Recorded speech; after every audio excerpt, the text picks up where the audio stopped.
You have the persecutor, rescuer, and victim. So you have a drama, you have a triangle.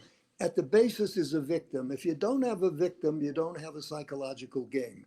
And games are seen as ending in negative feelings. So they're negative by and large.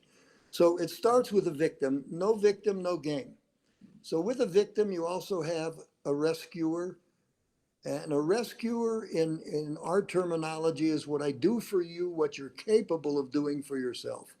We have good intentions, but people are capable of doing it themselves and therefore become dependent upon you. And then you have the persecutor.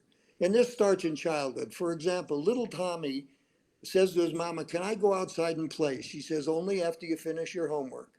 Now, there's no big game yet, except that Tommy's going to get into a game. And Tommy feels like a victim already, and mother's the persecutor, won't let him go. So she goes to daddy, and he says to daddy, "Daddy, can I go play outside? I didn't finish my homework." "Oh, you'll do it later, son. Go ahead, you can go play." Now, mama sees him playing out there. Now, what the kid just set up was a game called Let's You and Him Fight. They do it subconsciously. So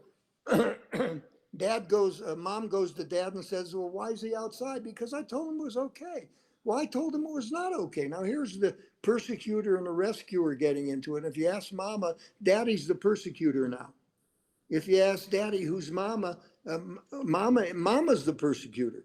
They both see each other as persecutors. Daddy feels like a victim because mama's mad at him. And little Tommy says, "I wonder why the two of them can't get along."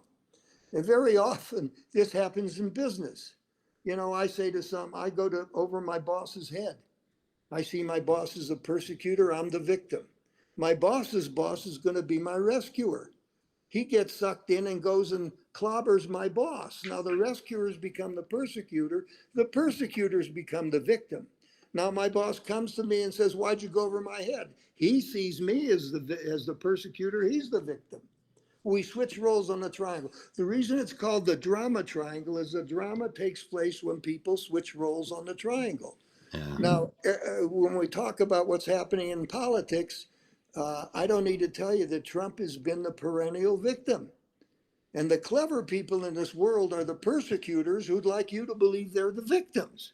Like the guy that raped somebody and says that the police were too rough on him and sues the police. He's the victim. The police are the persecutors. Those are the clever people, and Trump does that regularity. The persecutor for him is Washington and anybody who disagrees with him.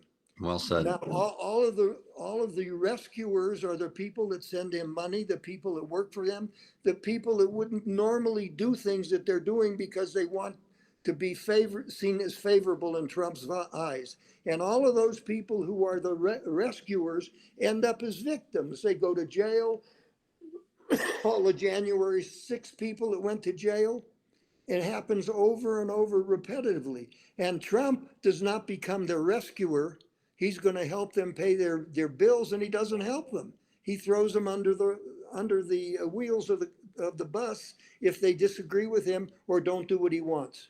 And it's a classic drama triangle. Most of the people that work for him are playing kick me because eventually they're going to get kicked.